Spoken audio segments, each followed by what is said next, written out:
Hey there, I'm author Sarah A. Chrisman, And I'm Gabriel Chrisman. and today we're going to be discussing my book, Love Will Find a Wheel.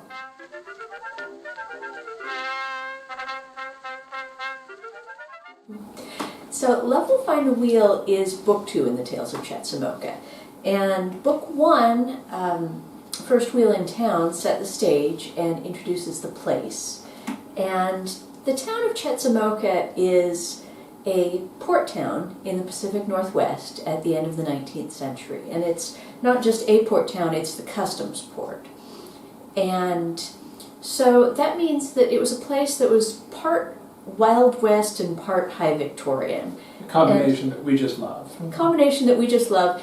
And it's also a time and place that I think gets a lot of short shrift in histories and imagination, because a lot of people talk about the desert Old West, or they'll talk about the mountain Old West, the Rockies, Montana, that sort of Old West. There are very, very few stories about the Pacific Northwest. Right. Yeah, the most they do with the far west is California Gold Rush. Right. But the Pacific Northwest was a really interesting and unique place. They had, so the water in the Pacific Northwest is a real force of geography, because at the end of the 19th century you were going on boats a lot of the time, and that comes into the stories. And so, first book sets the scene, introduces Doc and Kitty, who become sort of the father and mother figure of the group. But this book introduces a lot more characters. This book introduces the real core of the series. This is where, so the first book, Doc brought the first bicycle to town that anyone had ever seen. And of course that's a high-wheel bicycle, it was the 1880s. Second book, Jacob comes to town and he starts the first bicycle store. Now he falls in love with Addie, who is a ship captain's daughter. And as a ship captain's daughter, she has connections to all of the shipping people and also connections to all of the various important people in the town. Mm-hmm. For example, she really detests Mrs. Snow, who we met in the first book as the woman who was really annoying Kitty. And Mrs. Snow continues on through the story and continues to annoy people. And so this is Jacob and Addie's love story. And in the course of things, we also meet Addie's brother Ken, who is a shipping clerk, and he's just this happy-go-lucky guy. And but it's not just him, it's one of a pair. He's one of a pair. Yes. He's got a chum named Felix, who was actually my favorite character to write. Felix is a reporter. And so he starts out as this real happy-go-lucky joker of a guy.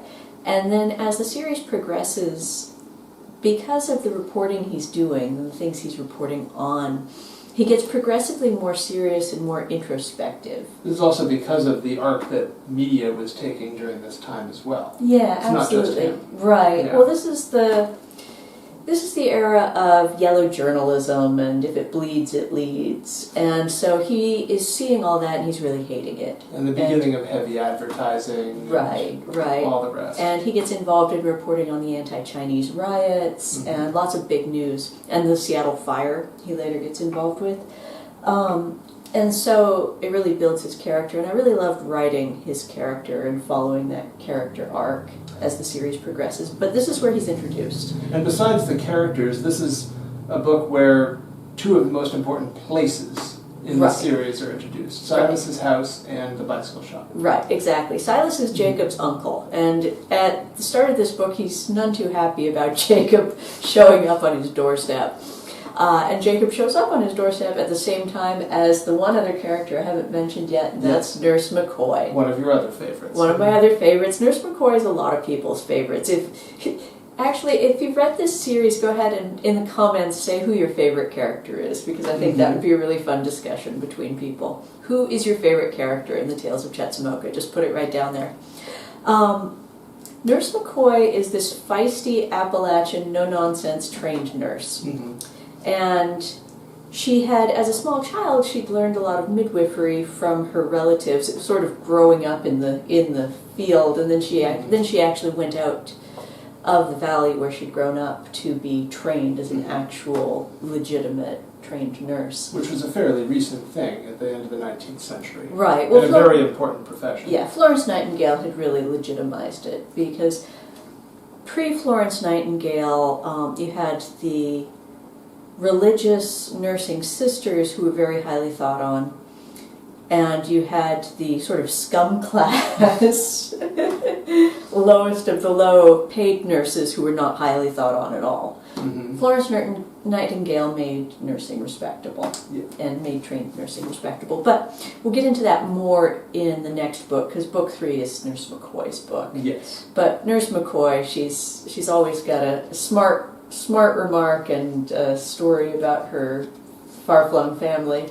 Yes. And so, more characters, more places, and more technology. Yeah. Because in the first book we had the first bicycle that anyone had ever seen in the town of Chetzemoka, and in the second book we have the first tricycle. Because at the time when men were riding high-wheel bicycles, women were riding high-wheel tricycles. And they were quite a varied and amazing range of different options that they had available, with a lot more cool technology and invention going on than even the bicycle. Right, right. So the tricycle that Addie has in Love Will Find a Wheel is different from the one that I have. The one that I have is the one that Ethel's going to get later on in the series. But Addie's tricycle has 2 great big wheels and 1 little stabilizing wheel. Now, these were very heavy. Her machine is very heavy, but they were very stable. And another advantage of the tricycles over the bicycles is that on a bicycle you're at the level you would be on a horse. Now, for a woman that means people can see up your skirt, which is not good. Now the horses, there was enough going on with the horse that you're covered pretty well, and they had special side saddles, etc., etc. But with a bike, it's pretty open and out there, and so the advantage of the tricycle is you're closer to the ground, and people can't see up your skirt. You were positioned between the wheels in this type of tricycle, and right. There were also hems of the skirts were made heavy to help keep them down. Right, right. So there was a lot of innovation in the clothing going on as well. Right, right. Which made it an easier sell, because if you're trying to sell a machine to a woman, it's going to be something she considers. It's going to be something she thinks about. And it's one of the exchanges that happens between Jacob and Addie when he's trying to sell her on this idea. He's not trying to sell her a trike, he's just trying to sell her the idea. Yes. And learn more about the place. And there are a few recipes in here that are out of our antique cookbooks that are for foods that come up in the course of the story. For those who want to know more, I mean, Sarah does an amazing amount of research for these books, and all the books have appendices in the back that go through where she got a bunch of the historical details, the historical recipes, as she mentioned, and just a whole lot more information. So if anyone ever wants to know more, you can look at the end of these books, and she has sort of at least starting places where you could go and find out more about how she learned all of this. Thank you, my dear. And something we really like about this time of history, something we really love about it, is that the late 19th century was a really incredibly optimistic time, when it felt like everything was just getting better and better. Even when the country went through hard times, people were still focusing on the sunshine instead of the shadows in life. And I think that's really important. And it's important to approach history that way too. It's important to think of and find all the positive things to focus on. Because there is a lot of positive, fun stuff in history to focus on. And if you want to trip back in time and to a different place that you probably don't know much about, because I grew up in the Pacific Northwest, but it wasn't until I started doing all the research for these books that I started to get a real clear image of just how cool of a place it was in the late 19th century. What an interesting place and time that was. Right, right. Yes. So, I hope you'll have a fun trip backwards in time and check out my books. Thank you for watching today. We hope you enjoyed this video. If you did, please give it a nice thumbs up and share and enjoy.